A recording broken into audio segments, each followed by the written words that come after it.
بسم اللہ الرحمن الرحیم۔ السلام علیکم ناظرین، میں ہوں آپ کا میزبان یاسین ایاز اور آپ دیکھ رہے ہیں ہمارے یوٹیوب چینل بلوچستانز ڈائری۔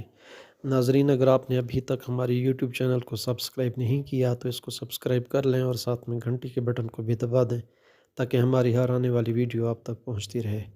ناظرین، آج جس موضوع کے اوپر ہم پروگرام کرنے جا رہے ہیں اس کا عنوان ہے کون ہوگا اگلا آرمی چیف۔ جی ہاں ناظرین، یہ وہ سوال ہے جس پہ تمام سیاسی جماعتوں، سیاسی و دفاعی تجزیہ نگاروں، صحافیوں اور سیاسی فہم و ادراک رکھنے والے لوگوں کی نظریں جمی ہوئی ہیں۔ حکومت وقت کے لیے یہ سب سے مشکل فیصلہ ہے جو انہوں نے چاہتے ہوئے یا نہ چاہتے ہوئے کرنا ضرور ہے۔ ذرا یہ دعویٰ کر رہے ہیں کہ وزیر اعظم شہباز شریف صاحب حکومتی اتحادیوں سے صلاح مشورہ کرنے کے بعد ستمبر کے وسط تک نئے آرمی چیف کی نامزدگی کا اعلان کر دیں گے۔ نئے آرمی چیف کی تعیناتی کا طریقہ کار کیا ہے؟ آئین پاکستان کی شق 243 کی ذیلی شق 3 کے تحت صدر مملکت وزیر اعظم کی سفارش پر سروسز چیف کی تعیناتی کرتا ہے۔ سروسز رولز میں کوئی واضح طریقہ کار تو وضع نہیں کیا گیا، تاہم اس بات کا ذکر ضرور کیا گیا ہے کہ وہ جنرل آرمی کو لیڈ کرے گا جس نے کسی کور کی قیادت کی ہو۔ عام طور پر ہوتا یہ ہے کہ جی ایچ کیو 3 یا 5 سینئر ترین لیفٹیننٹ جنرلز کے نام بمبئی ان کے ذاتی پروفائلز وزارت دفاع کو بھیجتا ہے اور وزارت دفاع ان ناموں کو وزیر اعظم کے دفتر کو بھیجتا ہے، اور وزیر اعظم جس افیسر کو اس عہدے کے لیے موزوں سمجھتے ہیں انہیں آرمی چیف کے عہدے پر تعینات کیا جاتا ہے۔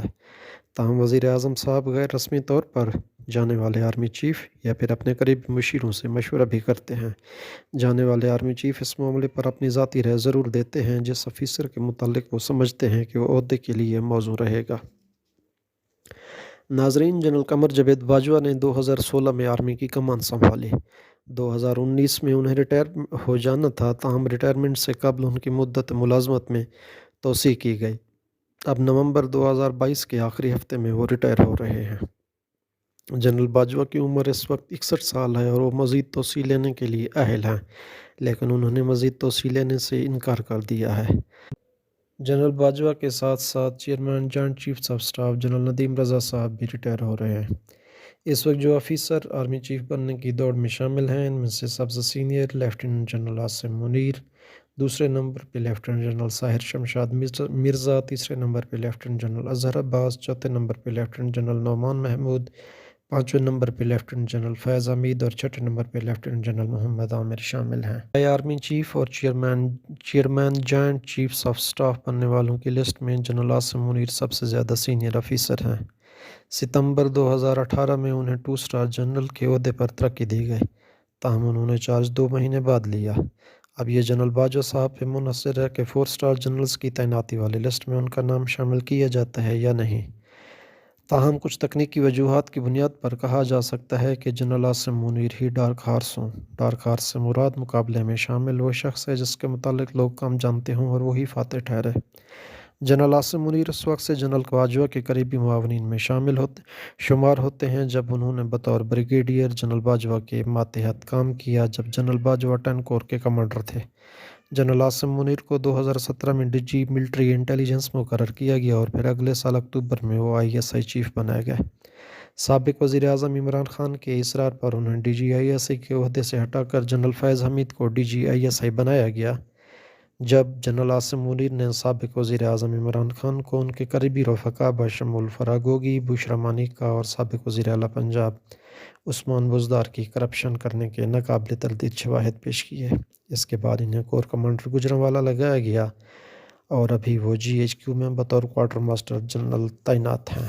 General Sahir Shamshad Mirza seniority list میں جنرل ساحر شمشاد مرزا دوسرے نمبر پر ہیں۔ جنرل ساحر کا تعلق سندھ ریجمنٹ سے ہے اور وہ فوج میں ایک شاندار اور بے داغ کیریئر رکھتے ہیں۔ ان کا شمار آرمی کی ٹاپ لیڈرشپ میں ہوتا ہے۔ وہ اس وقت منظر عام پر ہے جب انہوں نے جنرل رحیل شریف کے اعتماد تحت بطور ڈی جی ملٹری آپریشن کام کیا۔ جنرل ساحر شمشاد مرزا جنرل رحیل کی اس کلیدی ٹیم کا حصہ تھے جنہوں نے تحریک طالبان پاکستان اور دوسرے عسکریت پسندوں کے خلاف فوجی کارروائیوں کی نگرانی کی۔ اس کے ساتھ ساتھ وہ اس 4 رکنی گروپ کا بھی حصہ رہے ہیں جنہوں نے افغانستان کے مختلف دھڑوں کے ساتھ مذاکرات کی راہ ہموار کرنے کی کوششیں کی۔ اس 4 رکنی گروہ میں پاکستان، امریکہ، چین اور افغانستان شامل ہیں۔ 3 اسٹار جنرل بننے کے بعد انہیں چیف آف جنرل سٹاف مقرر کیا گیا۔ آرمی چیف کے بعد چیف آف جنرل سٹاف کو فوج میں دوسرا طاقتور عہدہ تصور کیا جاتا ہے۔ چیف آف جنرل اسٹاف کو ڈی فیکٹو آرمی چیف بھی کہا جاتا ہے، کیونکہ اس عہدے پر فیض شخص کی ذمہ داری ہوتی ہے کہ وہ فوج کے تمام امور کو سنبھالے۔ اس عہدے پر کام کرتے ہوئے قومی سلامتی اور بین الاقوامی امور سے متعلق سخت فیصلے لینے میں وہ شامل رہے۔ اکتوبر 2021 میں انہیں کور کمانڈر راولپنڈی مقرر کیا گیا۔ کچھ مبصرین یہ کہہ رہے ہیں کہ چیف آف آرمی اسٹاف اور chairman joint chiefs of staff میں سے کسی ایک عہدے پر ان کی تعیناتی کی جا سکتی ہے۔ سینیارٹی لسٹ میں تیسرا نمبر جنرل اظہر عباس کا ہے اور وہ اس وقت بطور چیف آف جنرل اسٹاف اپنے فرائض سر انجام دے رہے ہیں۔ اس سے پہلے وہ 10 کور میں اپنے فرائض سر انجام دے چکے ہیں۔ جنرل اظہر عباس انفینٹری اسکول کوئٹہ کے کمانڈنٹ رہ چکے ہیں اور وہ جنرل رحیل شریف کے پرسنل اسٹاف آفیسر بھی رہ چکے ہیں۔ کچھ ذرائع یہ دعویٰ کر رہے ہیں کہ اہل تشیع مسلک سے تعلق رکھنے کی وجہ سے جنرل اظہر عباس کو اس کلیدی عہدے یعنی آرمی چیف کے لیے ان کی نامزدگی نہ کی جائے، کیونکہ اس سے کچھ دوست ممالک خاص کر سعودی عرب کو کچھ تحفظات ہو سکتے ہیں۔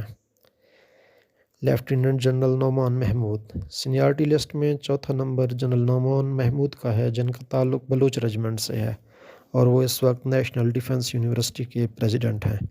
General Noman Mahmood commandant staff college میں چیف انسٹرکٹر بھی رہ چکے ہیں اور وہ ISI میں ڈی جی انالیسز اپنی خدمات بھی سر انجام دے چکے ہیں۔ جنرل نعمان محمود GHQ میں بطور chief inspector communication and information technology بھی اپنے خدمات سر انجام دے چکے ہیں۔ لیفٹیننٹ جنرل فیض حمید سینیارٹی لسٹ میں پانچواں نمبر لیفٹیننٹ جنرل فیض حمید کا ہے اور جنرل فیض حمید کا تعلق بلوچ رجمنٹ سے ہے۔ دو سیاسی جماعتوں کی آپس کی رسہ کشی نے جنرل فیض حمید کا آرمی چیف بننے کا خواب اگر چکنا چور نہیں کیا تو کم از کم اس میں دراڑیں ضرور ڈال دی ہیں۔ جنرل فیض حمید نے بطور بریگیڈیئر جنرل باجوہ کے ماتحت کام کیا جب وہ 10 کور کے کمانڈر تھے۔ آرمی چیف بننے کے بعد جنرل قمر جاوید باجوہ نے جنرل فیض حمید کو ISI میں DG کاؤنٹر انٹیلیجنس لگایا۔ اس سے پہلے وہ پنو عاقل میں تعینات تھے۔ 3 اسٹار جنرل بننے کے بعد انہیں GHQ میں ایڈجوٹنٹ جنرل لگایا گیا، لیکن صرف 2 ماہ بعد انہیں DG ISI مقرر کیا گیا۔ قومی سلامتی اور خارجہ امور دیکھنے کے ساتھ ساتھ وہ معیشت کی بحالی، حکومتی اصلاحات اور پاور سیکٹر کے معاہدوں پر نظر ثانی جیسے معاملات دیکھنے میں مصروف رہے۔ جنرل فیض حمید اس وقت توجہ کا مرکز بنے جب آرمی چیف انہیں کور کمانڈر پشاور بنانا چاہتے تھے، جبکہ وزیر اعظم کی خواہش تھی کہ بطور DG ISI وہ اس عہدے پر کام کرتے رہیں۔ جنرل فیض اب بطور کور کمانڈر بہاولپور اپنے فرائض سر انجام دے رہے ہیں۔